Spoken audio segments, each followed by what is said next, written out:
sur l'île de Tenerife où prospèrent un grand nombre de plantes endémiques, où elles sont protégées dans ces paysages volcaniques et très tourmentés. Le Ceropegia fusca et l'espèce très voisine, le Ceropegia dichotoma. Sans ces paysages, ces deux espèces seraient en très grand danger, convoitées par les touristes, et on les voit très souvent sur les balcons des fenêtres des habitants. Sur site, les deux espèces se ressemblent, que ce soit le Ceropegia fusca ou dichotoma. On ne peut les différencier que quand ils sont en végétation ou qu'ils fleurissent. En période de repos, ces deux espèces produisent une prune blanche comme de la cire qui les protège des rayons solaires et rend leur identification très difficile. Comme j'ai toujours ce problème de panne de caméra, je vais dans ma serre pour finir la présentation de cette espèce. Et je retrouve que sur les vieilles tiges de Ceropegia la présence de la même prune, mais moins prononcée. Dans ma serre, j'ai planté les deux espèces côte à côte. Chez nous, elles sont toute l'année largement reconnaissables, le dichotoma étant de couleur claire et le fusca de couleur sombre.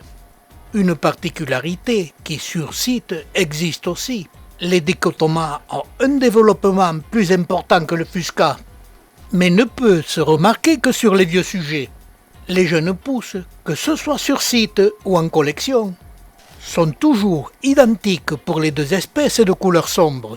Les deux espèces pratiquent aussi l'amputation des vieux rameaux en période de sécheresse.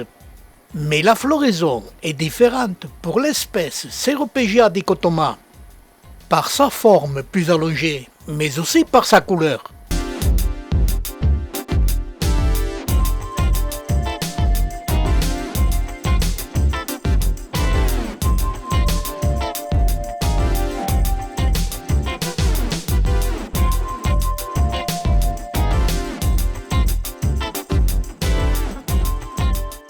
Les deux espèces sont très belles, très proches les unes des autres, et je les ai plantées côte à côte dans le but d'obtenir, comme sur l'île de Tenerife, des hybrides naturels entre les deux espèces.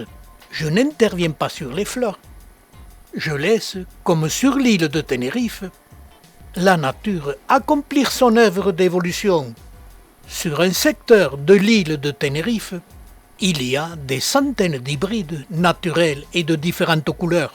Et dans ma serre, j'ai enfin obtenu un fruit qui se présente sous forme de gousse d'une dizaine de centimètres de long et de 7 à 8 mm de diamètre, qui ont donné peu de graines, que j'ai semées et par la suite le résultat s'est avéré peu spectaculaire, loin de la beauté des fleurs que j'ai vues sur l'île de Tenerife.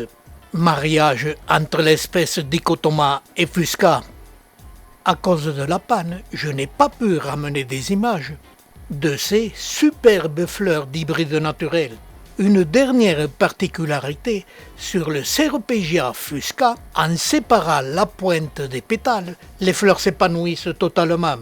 Cette séparation n'est pas naturelle pour cette espèce, alors qu'elle est pratiquée naturellement pour le dichotoma. Ces deux espèces dans la nature se sont hybridées et cette évolution est à suivre, dont les hybrides pourraient l'emporter sur les espèces types, en les faisant disparaître et ne laissant qu'une seule espèce mais variable.